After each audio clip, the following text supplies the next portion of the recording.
Hola, ¿cómo les va? Mi nombre es Daniel Mancini. Como ustedes saben, este es un canal donde esencialmente nos dedicamos a las constelaciones familiares y de alguna manera a todo lo que tenga que ver con el alma, ¿no? Con ese aspecto profundo que habita en cada uno de nosotros y que de alguna manera uno, en la medida que va creciendo, en la medida que va viviendo las experiencias de la vida, va sintiendo, va reconociendo que este aspecto profundo de uno, alguna razón tiene para haber encarnado, podríamos decir así, en esta vida, para haber venido a hacer la experiencia de esta vida. Entonces hoy vamos un poco a ir más atrás, más allá, a aquellos tiempos, ¿no?, de lo que podríamos decir fueron nuestras vidas pasadas. Y tengo el enorme honor, siempre digo que la vida es un milagro y hoy me lo demuestra, porque vamos a conversar con, podríamos decir, el referente de las terapias de vidas pasadas, el doctor José Luis Cabuli. Esto lo pongo con mis palabras, ¿no? Un poco recorriendo su historia, lo que él muestra en su página, en sus libros, en sus videos. Podríamos decir que el doctor Cabuli, digamos, fue un niño muy sensible que muy rápidamente reconoció que quería ser médico y que muy tempranamente sintió también que ya él había vivido otras vidas. Entonces, estamos frente a alguien, ¿no?, que puede ir de alguna manera cumpliendo esas promesas de niño, podríamos decir así. Entonces, fue médico, cirujano, y luego, como él se define, se convirtió en cirujano del alma. Así que un honor para mí, para este canal, poder tener este encuentro con el doctor José Luis Cabuli. Bienvenido, José Luis. Gracias, Daniel. Gracias. Es un honor. José Luis, ya viendo tu vida, por ejemplo, ¿no?, como la vida de cada uno, lo primero que te quiero preguntar es, ¿nuestra alma nos llama de alguna manera a través de esas sensaciones profundas o de alguna manera también a través de los desafíos, podríamos decir así, nos llama para que nos pongamos al servicio de su propósito, ¿no?, para que nos pongamos a su servicio y lo que ella vino a hacer a esta vida? Bueno, nuestra alma nos llama y si no la escuchamos, la vida te obliga a escucharla, ¿no? Así que con esto del propósito, yo sé que hay muchas personas que están preocupadas con eso, vienen a la consulta, quiero saber cuál es mi propósito en esta vida, y la verdad que el propósito se va delineando poco a poco, ¿no? De alguna manera, aunque no tengamos conciencia del propósito, hay una firme determinación del alma para que lo hagamos. Entonces, sin darnos cuenta, lo vamos haciendo, ¿no?, aunque no tengamos conciencia de que estamos cumpliendo con un propósito. La verdad que eso se adquiere con la madurez. No se crean que yo cuando tenía 20 años sabía lo que iba a hacer, porque recién estaba en la Facultad de Medicina, ni me imaginaba que iba a ser cirujano y menos me imaginaba que iba a ser terapeuta de vidas pasadas, ¿no? Okay. Hay cosas que, hay determinadas etapas en la vida que tienen que cumplirse y entonces poco a poco empieza a aparecer el verdadero propósito de esta vida. Y la verdad que yo empecé a tomar conciencia del propósito de esta vida ya entrado en la madurez, estoy hablando ahí alrededor de los 50 años, cuando ya llevaba tiempo trabajando con la terapia de vidas pasadas. Y fue el mismo trabajo con la terapia de vidas pasadas lo que me llevó a tomar conciencia de cuál era mi propósito, aunque ya lo estaba haciendo. A mí me gusta eso que vos hiciste, ¿no?, que de alguna manera para quitarle presión a la palabra misión, de alguna forma usás la palabra propósito. Entonces la pregunta que me viene es cuando vos, justamente a esa edad, ¿no?, cuando vos reconociste cuál era tu propósito, digamos, ¿qué sentiste? Digamos, alegría, una sensación de decir, lo encontré, ¿cómo fue eso? Sí, más que nada, a ver, no hay que pensar en cosas extraordinarias, ¿no? Cuando uno toma, lo más importante, cuando uno toma conciencia del propósito, es que empezás a poner cada cosa de la vida en su lugar, ¿no? empiezan a cambiar las prioridades, uno comienza a tomar conciencia de que hay cosas que en realidad son irrelevantes, pero sobre todo, tener conciencia del propósito te ayuda a no malgastar la energía, ¿no? Y aprovechar el tiempo con más conciencia. Nosotros perdemos mucho tiempo en nuestra vida. Yo mismo lo he perdido, ¿no? Bueno, dejando pasar el tiempo simplemente, y resulta que el tiempo no existe, ¿no? Y por eso lo perdemos, ¿no? Entonces, yo creo que desde mi experiencia, tener conciencia del propósito trae, por una parte, una tranquilidad, una serenidad al espíritu, ¿no? Y por otro lado, aprovechar, bueno, como la famosa frase carpe diem, ¿no? Aprovecha el día. Claro, aprovecha el día. Qué desafío. Quiero preguntarte, José Luis, viste, si hablamos de vidas pasadas, si hablamos del alma, obviamente hablamos de la muerte. Y será una cuestión cultural, ¿no? Por lo menos hablo por mí, pero creo que hay un poco de eso. Uno o no está preparado o no fue educado y le tenemos miedo a la muerte.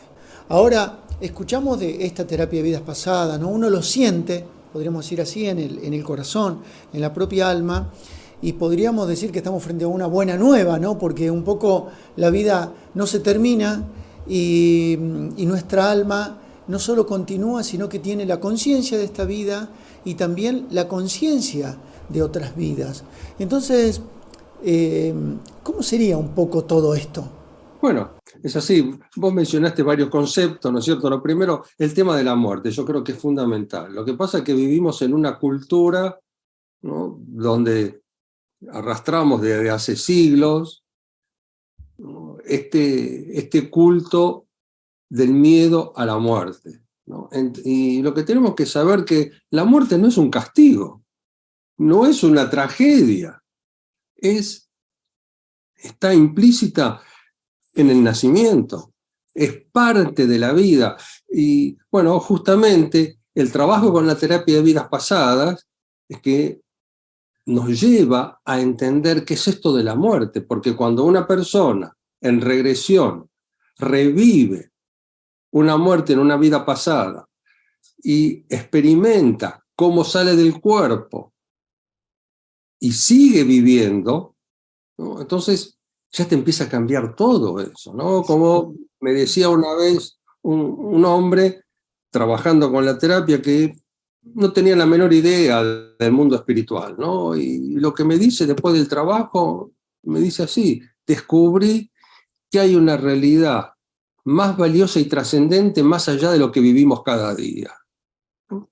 Y es vivir la sensación de la eternidad, ¿no? La sensación de la continuidad de la conciencia, de que no somos el cuerpo, estamos habitando un cuerpo, ¿no? Y la muerte no es ninguna tragedia. La tragedia la vivimos nosotros, porque estamos aferrados al cuerpo, porque estamos aferrados a la vida material, porque no tenemos idea del mundo espiritual, porque no tenemos conciencia de eso, lo vivimos como un castigo, y no es un castigo. La verdad, el castigo es estar aquí. Por eso, de alguna manera, esta terapia y todo esto es como lo maravilloso, ¿no? Yo me digo a mí mismo, digo, bueno, quizás cuando dé el último suspiro, ¿no?, la última respiración en este plano, mi alma despierte en otro plano que quizás le sea mucho más propio, más natural que esta vida misma, ¿no es cierto? Sí. Bueno, resumiendo todo esto, podemos resumirlo diciendo que hay una sola vida, ¿no? Claro. Que por momentos transcurre en el plano físico y por momentos transcurre en el plano espiritual, pero es una sola vida. Cuando nosotros hablamos de vidas pasadas, estamos hablando desde el punto de vista del cuerpo.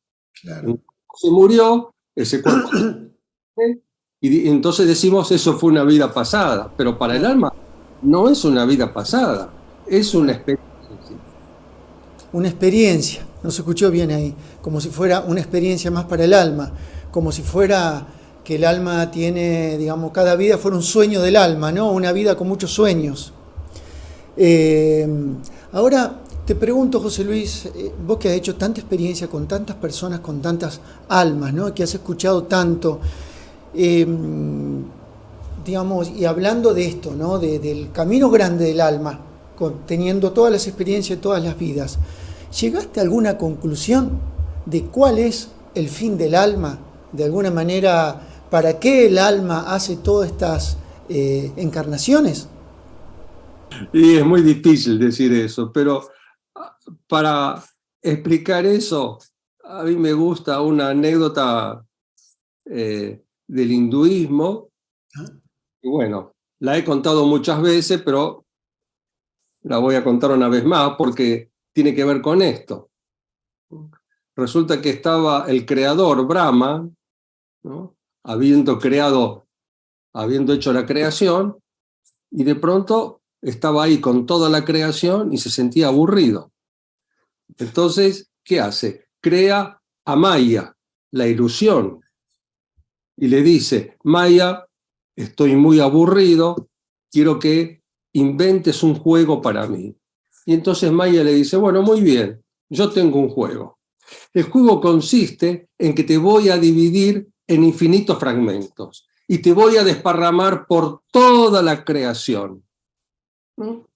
Y el juego consiste entonces en que vas a tener que volver a reunir todos esos fragmentos reintegrando tu unidad. Y entonces Brahma le dice: buenísimo, empecemos. Dice: no, momentito, le dice Maya. Es que el juego tiene un truco, y es que te vas a olvidar de quién eres.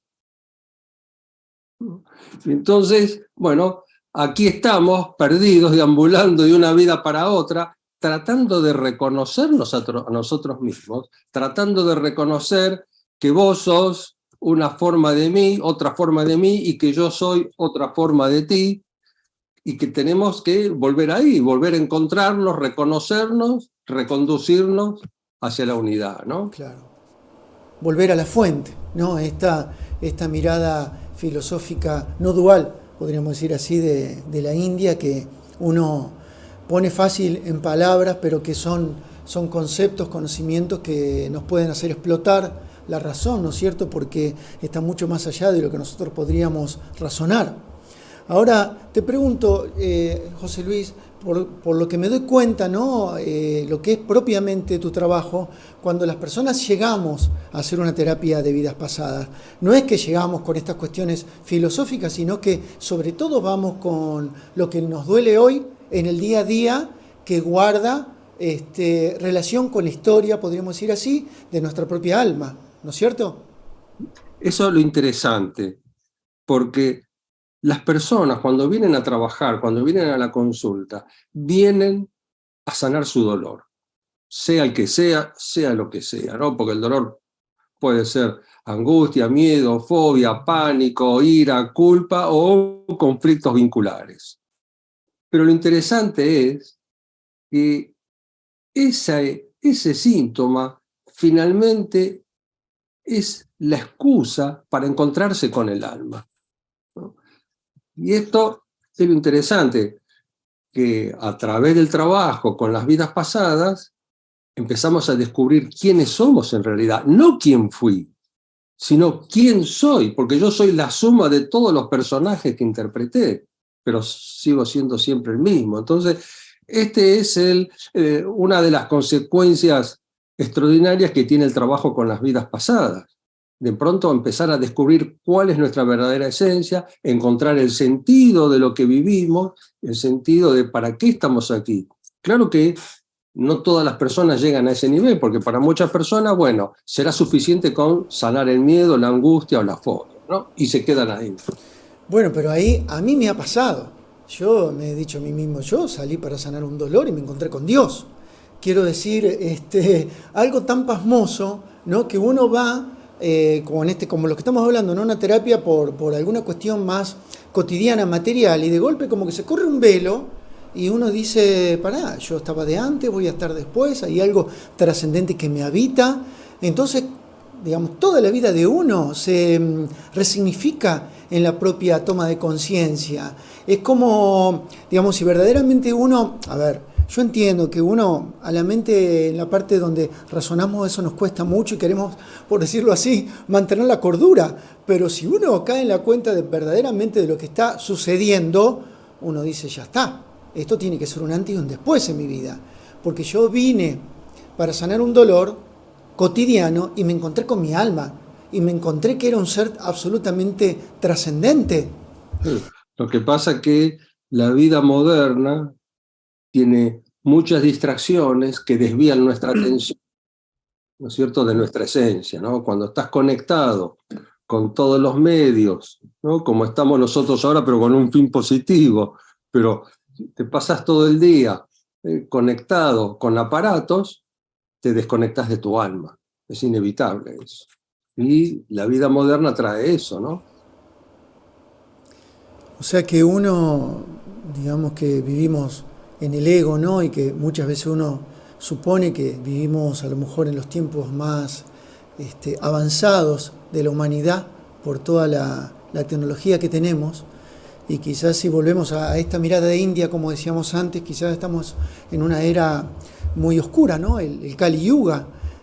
Justamente si nos pensamos que estamos separados de lo más precioso que nos habita, ¿no? Sí, bueno, vos fíjate qué interesante, que los filósofos griegos hicieron todo hace 2000 años atrás, cuando no tenían luz, no tenían luz eléctrica, quiero decir, no tenían otra cosa que hacer que estar filosofando, ¿no? Ahora te hago una pregunta más sobre el trabajo, ¿no? Seguramente vos habrás visto, digamos que a lo mejor habrá personas que, digamos, hacen un recorrido de distintas vidas, o sea, los procesos que fue haciendo el alma en distintas vidas. Entonces yo pregunto, ¿el alma evoluciona vida tras vida? Quiero decir, ¿aprende y no repite? ¿O puede darse que involucione también? ¿Cómo son esos procesos? No, yo no utilizaría esos términos de involucionar, evolucionar. Lo que pasa es que arrastramos tendencias en el alma, ¿no? Entonces, cuando vos decís, por ejemplo, trabajar, liberarse del egoísmo, te puede llevar cualquier cantidad de vida. Lo ves ahora, lo que sucede en el mundo, ¿no? La mayoría de las desgracias que estamos viviendo en el mundo es por egoísmo, por ambición de poder, y estamos anclados en eso, ¿no? Hay mucha gente que no ha evolucionado todavía. Entonces, no se trata de evolución, sino que, obviamente, estamos aprendiendo, pero liberarse de las actitudes negativas, esto cuesta muchísimo. Trabajar la soberbia, el egoísmo, la ambición, la codicia, y por otro lado la culpa, ¿no?, la ira, la Bueno, cólera, ¿será que... que digo que no alcanza una sola vida para tratar todo eso, para sanarlo. Y ahora te quiero preguntar, José Luis, respecto de esto que un poco he ido viendo, que como si en los últimos tiempos vos, más allá digamos, de todo lo que implica la terapia de vidas pasadas, tuvieras, digamos, podríamos decir así, perfilado o hecho mucho foco en lo que vos llamás atrapamientos del alma, ¿no? Por eso te quiero preguntar, ¿qué son los atrapamientos del alma? Y si de alguna manera a tu juicio, podríamos decir, son quizás la causa principal por la que sufrimos. Sí, a ver, para entender lo del atrapamiento del alma, lo primero es entender que para el alma el tiempo no existe. La eternidad no tiene tiempo. El tiempo es una experiencia del plano físico. Y le llamamos tiempo porque el cuerpo se envejece, porque si el cuerpo no envejeciera, sería más difícil darnos cuenta todavía del paso del tiempo, ¿no? Entonces, ese es el primer punto. Para el alma, el tiempo no existe. De modo que cualquier cosa que ocurrió hace 10.000 años atrás es como si recién acabase de ocurrir, hace un segundo. Eso por una parte. Por otro lado, cuando hay experiencias traumáticas que no se pueden, terriblemente dolorosas, que no se pueden vivir conscientemente en el momento, se produce un atrapamiento. ¿Qué ocurre? Que de pronto el cuerpo se muere, pero el alma todavía está viviendo, sintiendo la agonía, sintiendo las sensaciones, las emociones. No me voy a poner a mencionar todas ellas. Y como el tiempo no existe, hay una parte de nuestra alma que está atrapada ahí, en esa experiencia. Entonces, voy a recurrir al ejemplo clásico, que es el más fácil de entender. Una persona que no puede entrar en un ascensor, que en cuanto ve la imagen del ascensor, siente el sofoco, la asfixia y la sensación de muerte inminente, en realidad lo que está sucediendo es que a nivel interior está reviviendo una agonía anterior en un lugar cerrado, que puede ser un ataúd, un derrumbe o emparedado vivo. Entonces, ¿qué pasa? Ahí está el atrapamiento. La persona en realidad queda atrapada en la agonía. Estás luchando por salir, estás luchando por sobrevivir, te estás asfixiando y de pronto el cuerpo se muere, pero no te diste cuenta de que el cuerpo se murió porque no tuviste tiempo ni conciencia de sentir todo lo que estaba pasando allí. Y entonces el alma queda atrapada, o la conciencia queda atrapada en esa situación. Hoy estoy aquí, pero como para el alma no entiende, el tiempo no existe, hay una parte de mí que sigue ahí. Entonces cuando veo la puerta del ascensor, esa parte que está atrapada ahí, ¡pum!, reacciona y aparecen todos los síntomas, ¿no? Entonces, esto es el concepto del atrapamiento. ¿Qué hay que hacer con eso? Es muy sencillo. Hay que revivir la muerte. Hay que experimentar esa agonía, dejar que el cuerpo sienta todo lo que tiene que sentir para que el alma pueda liberarse de eso. Entonces, una vez que se revive la muerte, que se agota la asfixia, el dolor, la angustia, el pánico y todo eso, el alma se libera. Y ya está, y saliste de allí. Entonces, este es el concepto del atrapamiento que ocurre en infinidad de cosas. Yo lo hago en este ejemplo, que es el clásico y que es el más fácil de entender, pero uno puede estar atrapado en relaciones. Claro. En relaciones de víctima, victimario, en relaciones tortuosas, en relaciones que te hacen sufrir, y es lo mismo, es un atrapamiento, hay una parte que no puede salir de eso. Pero lo del atrapamiento, digamos, ¿siempre tiene que ver con el momento de la muerte? ¿O puede haber sido que en otra vida el alma se traumó en algún momento de esa otra vida? Sí, absolutamente. Pues lo que sucede es que el ejemplo paradigmático, y cuando más frecuentemente se presenta, es en una agonía, claro, difícil. Pero, a ver, yo lo ejemplifico de una manera graciosa. Estás en la horca, están a punto de colgarte, ya estás con la soga al cuello, sentís la asfixia y de pronto aparece Robin Hood, dispara una flecha y te rescata y morís 20 años después, ¿no? Entonces, pero el trauma de la horca te quedó ahí. Claro. Y de ahí en adelante, cualquiera que te agarre del cuello o te abroches el nudo de la corbata, ya te desencadena toda la sensación de asfixia y de ahogo. ¿Puede traer el alma, no digo más de un atrapamiento, pero puede traer más de un tema de otra vida? Hay muchas cosas. Cuando las personas empiezan a trabajar es interesante, porque a veces la mayoría de las personas vienen con varios temas, ¿no? Pero a veces vienen con un tema en particular y resulta que trabajando ese tema, esa situación o ese síntoma, de pronto se resuelven otras cosas, porque al final todo está relacionado con todo. Una misma situación, una misma experiencia traumática puede provocar distintas reacciones en la vida presente. Claro. Por un lado, ¿cómo, perdón? Entrás por un lado y resolves otras cosas. Claro, claro. Como un camino de ida que tenía muchas deudas pendientes, ¿no? ¿Y cómo me doy cuenta que de alguna manera eso se sanó? Volviendo al ejemplo del ascensor. En algún momento me encuentro que puedo entrar al ascensor. ¿Sabes qué pasa? No te das cuenta. Ah, claro. Cuando de pronto estás adentro del ascensor. Claro. Lo misterioso es esto, ¿no? Que, digamos, por más que uno lo intente desde la razón, si uno no le da lugar a todo el proceso, y esto que vos decís, hacer todo el proceso de revivirlo en el cuerpo, con la razón no alcanza.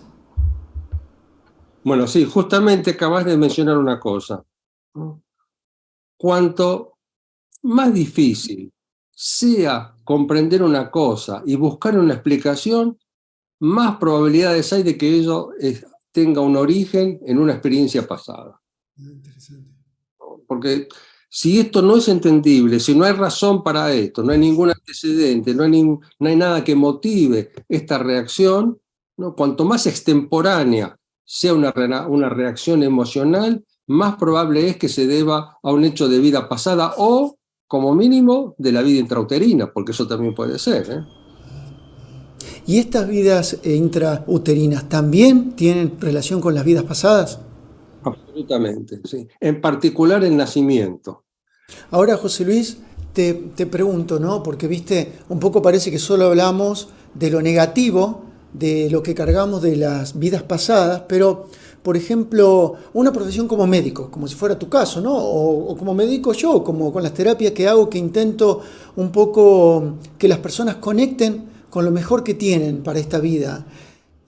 ¿Pueden guardar este tipo de trabajos, ¿no? de profesiones, una relación con que quizás en otra vida uno a lo mejor produjo quizás dolor en el otro y entonces ahora se dedica a una profesión donde intenta de alguna manera sanar heridas? Sí, absolutamente. Yo estoy convencido de eso, ¿no?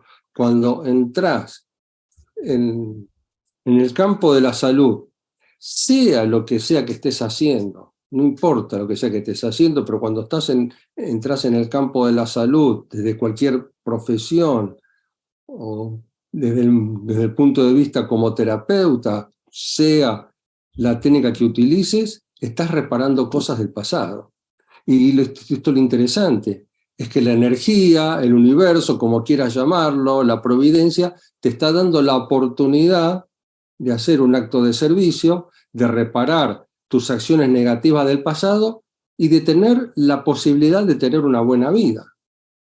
Porque eso no necesitas seguir sufriendo, porque ¿de qué le sirve al universo seguir castigándote en esta vida por algo que hiciste en una vida pasada? No, mira, vamos a hacerlo mejor. En vez de castigarte, ponete al servicio de los demás, ¿no?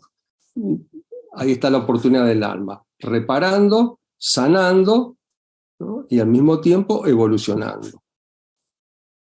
Te quería preguntar, José Luis, viste, yo me dedico a las constelaciones familiares, ¿no? A este entramado, podríamos decir, de las almas de un sistema. Vos, ¿no? Con tu experiencia, has visto que, digamos, a veces no solo venimos a sanar cuestiones de nuestra propia alma, sino que hay almas que vuelven a encarnar juntas para sanar quizás temas que tienen en común, ¿no? O sea, esto de que a lo mejor ya no hemos cruzado con otras almas, quizás cumpliendo otros roles, ¿no? Más de una vez en otras vidas. Eso es lo habitual. Es decir, eso ocurre muchas veces. No te digo que siempre, pero que con mucha frecuencia encontramos entre las parejas, entre padres e hijos, entre hermanos, abuelos o conocidos, ¿no? Siempre se da eso. Es inevitable porque y cuanto más conflictos haya en una familia o dentro de una familia, más probabilidades hay de que haya cosas pendientes del pasado, ¿no? Así que ya el hecho de que surja un conflicto familiar ya te está diciendo de que allí hay una historia sin resolver. Claro. Y puede darse, por ejemplo, el caso, no sé, por ejemplo, que un bisabuelo vuelve a encarnar en su bisnieto. No solamente eso, ¿eh? Yo he visto cosas más próximas, por ejemplo, un par de personas, ¿no? Que eran su propio tío o tía. Por ejemplo, hermano o hermana de la mamá que muere de niña, ¿no? Y al cabo de los años vuelven a ser como hijo de su hermana, ¿no? Claro. Y sucede, por ejemplo, como en las constelaciones familiares, que al estar todos unidos, la toma de conciencia de uno, podríamos decir así, la propia sanación del alma de uno, reverbera en las almas de todos los demás? Sí, sí. Cuando una persona resuelve a nivel del alma el conflicto con otra alma, la otra persona no sabe lo que pasó, pero la relación cambia. Esto es más evidente entre madre e hijo. Madres, hijos que tienen conflictos entre ellos, ¿no? Y por lo general, cuando uno de ellos, generalmente la mamá, que es la que viene a trabajar, ¿no? Si la mamá resuelve el conflicto o el hijo lo resuelve en otro plano, entonces eso mejora, cambia completamente, drásticamente la relación. Yo ya lo he visto muchas veces eso. Vos decís que no trabajás con hipnosis, sino, no sé bien cuál es el término, con un estado ampliado de conciencia. ¿Qué quiere decir esto, no? Un poco lo que puedas contar sobre la técnica en sí misma, que uno nunca pierde la conciencia de quién es mientras hace el proceso de la terapia. El trabajo, mira, para mí no, no tiene misterio, es tan sencillo, ¿no? Que lo increíble es que sea tan sencillo, ¿no? Cuando no hace falta hacer ninguna cosa. ¿Qué ocurre? Básicamente, la persona, para empezar, está consciente todo el tiempo. Está consciente del aquí y ahora, ¿no? Pero al mismo tiempo, de pronto su conciencia se abre a otra realidad, a otra dimensión. Y eso se llama estado expandido de conciencia, ¿no? Pero esto la persona no necesita saberlo. Ujú. Esto no es que tenés que hacer nada extraño, no, esto ocurre directamente cuando la persona entra en contacto con sus sensaciones, con sus emociones, de pronto su conciencia se abre y de pronto está viviendo otra realidad, pero consciente de que está aquí y ahora al mismo tiempo. Esto, justamente, a veces supone una dificultad. ¿Por qué? Porque la mente actual está consciente todo el tiempo y está censurando lo que se está Claro. viendo. Entonces, hay que estimular a la persona para que deje de lado la mente, para que se permita experimentar, por más extraño que parezca. Entonces, el estado expandido de conciencia básicamente significa esto: estar consciente en dos planos de conciencia diferentes al mismo tiempo. Y entregarse un poco a lo que decís vos, ¿no? Que es poner el cuerpo para que experimente lo que tenga que experimentar, ¿no es cierto? Me parece que el acompañamiento debe ser clave ahí, de quien acompaña, de la guía, ¿no? Que acompaña en todo el proceso. O sea, quiero decir, una mirada sin juicio moral. Supongo que todo eso se debe un poco tomar en la formación, ¿no es cierto? Absolutamente. Una de las cosas más importantes es acompañar sin juzgar, Claro. ¿no? Sin censurar, sin interpretar, ¿no? Permitir que suceda lo que tenga que suceder, por más extraño que parezca, ¿no? Y no querer encasillar el trabajo del paciente en lo que el terapeuta cree. Claro. Y te pregunto, ¿no? Con todo lo que implica esta terapia, ¿alguna vez tuviste miedo? No, trabajando con la terapia, no, la verdad que no. Hay un tema que también te he escuchado que la verdad que me es bastante impresionante y es esto, ¿no? De la posibilidad de que quizás algunas almas que no pueden continuar su camino, de alguna manera quedan en este plano y se pegan a otras personas, al cuerpo de otras personas. ¿Cómo sería ese tema? Eso ocurre porque el alma finalmente es un campo de energía, es energía. Entonces, cuando se deja el cuerpo, ¿qué ocurre? Que a veces el alma se supone que tiene que ir hacia la luz, regresar a casa, ¿no? Pero a veces no puede regresar a la luz, por distintos motivos, ¿no? Que no vamos a enumerar ahora. ¿Qué pasa? Que cuando el alma que ha salido del cuerpo se queda aquí en el plano físico, tarde o temprano se adhiere al campo vibratorio o al campo energético de una persona viva. ¿Qué pasa? Tenés un campo energético aquí y de pronto otro acá, ¿no? Y que se mete aquí, entonces cuando ocurre esto, la persona viva empieza a tener sensaciones, emociones, actitudes y pensamientos que no le pertenecen, porque es como que la psiquis de la persona que ha fallecido se mezcla a nivel subconsciente de la persona viva, ¿no? Pero claro, uno no se da cuenta de eso, la mayoría de las veces no te das cuenta, a menos que tengas cierta sensibilidad y que empieces a escuchar voces. ¿Y a vos te tocó alguna vez acompañar a algún alma que estaba pegada a alguien para que pueda continuar su camino? Me imagino que debe hacer falta mucho amor para ese trabajo. Así es. Sí, vos lo acabas de decir, hace falta mucha compasión y paciencia para hacer ese trabajo, ¿no? Entendiendo de que finalmente todos somos seres sufrientes y el alma perdida es un ser que está sufriendo, ¿no? Lo que pasa es que a veces no se da cuenta. Y puede emprenderse más, podríamos decir así, cuando quizás las personas estamos más deprimidas o más débiles. Y claro que sí, porque entonces el problema está, ¿qué ocurre? Que el campo energético está debilitado, el campo de vibratorio que tenemos a nuestro alrededor, nuestro campo de energía es también nuestro campo de protección. Y si una persona está con un estado depresivo, de tristeza, de pena, de angustia, de culpa, de pronto su campo vibratorio se debilita y eso facilita la adherencia o la entrada de otras energías, pero que además están en consonancia con los sentimientos de esa persona, porque actuamos como antenas de radio, atraemos a nosotros la frecuencia en la cual estamos sintonizados. Y en el mismo tono, pregunto entonces, por ejemplo, cuando una persona tiene una gran creencia, por ejemplo, en Jesús, ¿no es cierto? ¿Eso puede jugar a favor del alma? Sí, por supuesto que sí, pero no te creas que Jesús va a estar al lado tuyo todo el tiempo, ¿no? Porque Claro, bueno, no, yo pregunto justamente, a lo mejor si alguien creía, cómo era en tu experiencia, si eso le podía dar de alguna manera una ayuda a favor. seguro cuando trabaja con almas perdidas, seguro que sí. ¿Y a dónde se le devuelve a esa alma?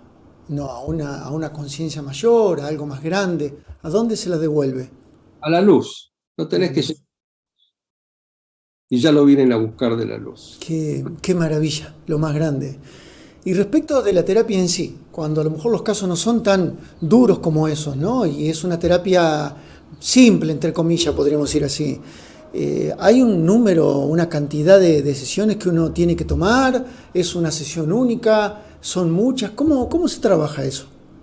Esto es muy interesante. Lo primero de todo es que cuando trabajamos con la terapia de vidas pasadas, no hay un número de sesiones establecidas de antemano. Claro. Cada persona es un mundo en sí misma, viene a trabajar lo que necesita trabajar. Es posible que algunas cosas muy puntuales se resuelvan en una sola sesión, pero eso no es lo habitual, ¿no? Lo habitual es que se necesiten un par de sesiones. Ahora, ¿qué pasa? Que yo te digo, en mi experiencia, la mayoría de las personas con las cuales yo trabajo suelen realizar entre 1 a 4 sesiones por año. ¿Eh? Ah, Entonces, ¿por qué? Porque hay un tiempo que tiene que ser vivido, hay un tiempo que se necesita para procesar lo que se experimenta en el trabajo, dejar que la energía se acomode, y las personas, una vez que empiezan a trabajar, ellas mismas se dan cuenta cuándo es el próximo paso, si es que lo necesitan dar, ¿no? Entonces, y puede ser que de pronto una persona trabaje hoy, trabaje el mes que viene y después venga dentro de 5 años. Te cuento esto, como ya tengo varios años en esto, entonces, ¿qué ocurre? Que he visto personas que han venido a tomar la segunda o la tercera sesión 20 años después y hasta 23 años después. Se tomaron su tiempo. bueno, quiere decir que lograron mucho en ese trabajo primero. Era Súper. lo que necesitaban hacer en ese momento y después con el tiempo se dan cuenta que tienen que hacer un ajuste, digamos, ¿no? Yo nunca fijo una siguiente sesión de antemano. Es la persona la que decide en el momento que, bueno, ahora necesito trabajar. Y si hubiera, una vez que uno va haciendo conciencia, ¿no? De alguna manera, y piensa ya en las otras vidas que vienen, ¿cuál sería, a tu juicio, de alguna manera, lo mejor que el alma puede hacer, pensando en las vidas que vienen. Lo importante es tener conciencia de tus acciones hoy, ¿no? Porque cada mínimo acto que provoque un dolor o un daño en otra persona ya es una acción negativa por la cual vas a tener que responder. Entonces, Buda lo resumía muy fácilmente, porque él decía, si quieres conocer tu pasado, mira tu presente, ¿no es cierto? Si quieres conocer tu futuro, mira tus acciones presentes, porque las acciones de hoy son las que me van a llevar a la siguiente experiencia, ¿no? Sabiendo que siempre existe la posibilidad de liberación de la necesidad de reencarnarse, pero para eso tenés que dejar todo, absolutamente todo, todas las cosas pendientes. Si te vas de esta vida sintiendo, uy, me hubiese gustado conocer la muralla china, ya eso te hace volver. Y yo que alguna vez pensé, digo, bueno, uno tiene que vivir todas las vidas. Imagínate en el loop en el que me enganché. Respecto de la técnica, ¿no? O sea, ¿cómo es? ¿Es una técnica muy antigua, esta terapia de las vidas pasadas? ¿Es una técnica que está en constante transformación? ¿Cómo es eso? Sí, la técnica sigue en constante transformación y va de la mano de la transformación del terapeuta también. O sea que vos día a día sentís todavía que tenés algo nuevo por descubrir en el trabajo que vas haciendo. Todos los días. Yo llevo 35 años trabajando con la terapia y todavía sigo aprendiendo. Porque cada año que pasa tengo una conciencia diferente de la terapia, ¿no? Voy descubriendo pequeñas cosas, ¿no?, que antes se me pasaban o que las personas te traen. Porque hace 30 años atrás las consultas que venían a la terapia eran muy básicas, pero hoy el espectro de situaciones por las cuales consulta la gente es muy amplio. Nada imaginable hace 30 años atrás. De alguna manera le hemos perdido el miedo a saber qué nos pasó en otras vidas. Es verdad esto que vos decís, yo te escuchaba, veía una nota tuya del canal Infinito de hace 25 o 30 años atrás y todavía se hacían estos planteos de decir, bueno, la gente cree que en otra vida fue Cleopatra, ¿no? Y hoy nadie, digamos, cuando piensa en la terapia de vidas pasadas, piensa en eso. Como que quizás, viste, hablo por mí, ¿no? Uno a lo mejor hace foco todo el tiempo en lo negativo del presente, y si nos paramos a observar esto como vos lo estás trayendo ahora, también nos podemos dar cuenta cuánto hemos crecido, ¿no? Cuántas posibilidades tenemos ahora y quizás cuánto de lo que antes nos costaba mucho, a lo mejor estamos naturalizando, como esto del camino del alma vida tras vida, ¿no? Y todo incide. Vos fíjate que en Argentina por lo menos, y supongo que en otros lugares del mundo, pero en Argentina hace 40 años atrás, ¿dónde se encontraban libros de la reencarnación? En un par de librerías nada más. Hoy no hay librería que no tenga libros sobre el tema, sobre autoayuda, ¿no?, sobre la espiritualidad, y sobre todo ahora a través de los medios audiovisuales, como estamos ahora trabajando vos y yo. Entonces, esto llega a una cantidad de gente impresionante, pero hace 40 años atrás no había esta conciencia. José Luis, te agradezco una vez más y un poco para ir despidiéndonos, ¿no? Te pregunto, ¿vos te preparás de alguna manera para irte de este mundo? ¿Te preparás para tener una buena muerte? Y eso esa es otra historia, porque con la terapia de vidas pasadas te estás preparando para la muerte. Claro. Vos sabés que esto es interesante, ¿por qué? Porque para los lamas tibetanos, toda la vida es una preparación para la muerte. Y nosotros no tenemos la enseñanza, el contexto que tiene un lama tibetano, pero a través de la regresión nos estamos preparando para la muerte. Y voy a cerrar entonces con la reflexión de una mujer que trabajó mucho conmigo, una de las personas que más trabajó en el tiempo, y un día, ¿sabés qué me dice? Dice, el día que yo me vaya a morir, ya sé lo que tengo que hacer, porque para mí la muerte es algo muy vivido. Eso, el trabajo con las vidas pasadas te lleva a eso. Experimentando muerte tras muerte en vidas pasadas, ya sabes de qué se trata. Qué bueno. Y de alguna manera nos da esperanza, ¿no es cierto? A uno después de cierta edad se hace esas preguntas de decir, bueno, ¿será que tengo que trabajar para tener una buena muerte? De alma a alma, José Luis, muchas gracias. Este canal es tu canal. Vamos. Namaste. Namaste.